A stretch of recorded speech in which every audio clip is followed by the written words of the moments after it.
در روز پیروزی مرا با ایشان دیدار افتاد و مرا خبر است بیچند و چون که ایشان را دانشی است از آدمیان بیش.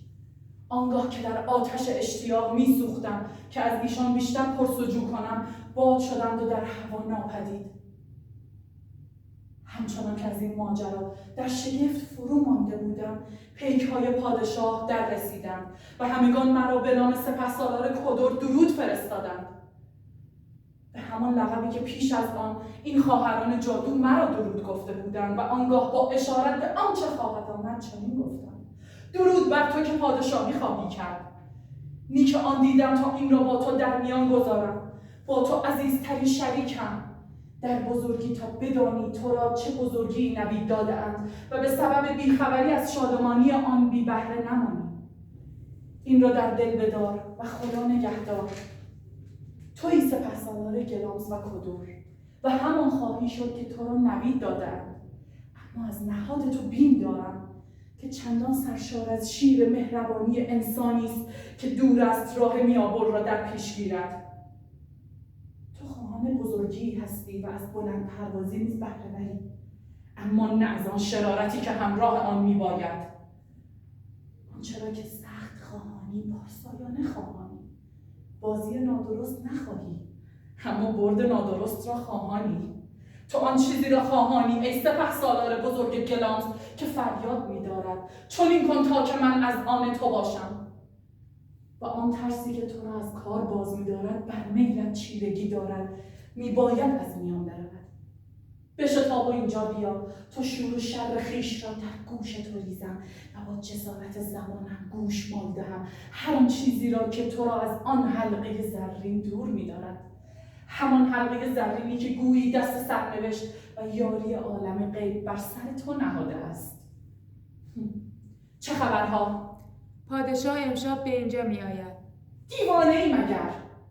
سرورت با او نیست؟ اگر چنین می بود خبر میداد که آماده شوی. شاد باشید که خبر درست است. سپهسالار ما در راه است. یکی از همردگان من خود را از او پیش انداخته و یک نفس تاخته تا پیام او را برساند. گرامیش دارید که خبرهای بزرگ آورده است. قراب را چه آوای خراشیده است آنگاه که در آمدن شورانجام دانکن را به زیر تیراندازخانه باروی من آواز می‌دهد.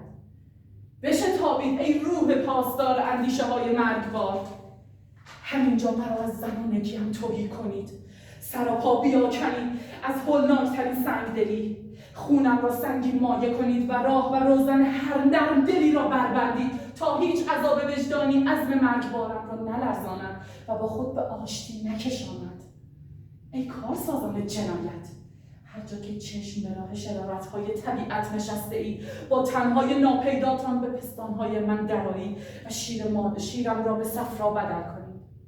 فراز آی ای شب تار و خود را در سیاه ترین دود دوزخ فرو پوش تا کارد برایم نبیند آن زخمی را که میزند و آسمان از گوشه پرده تاریکیم ننگرد و فریاد بر ندارد که دست بدار، دست بدار.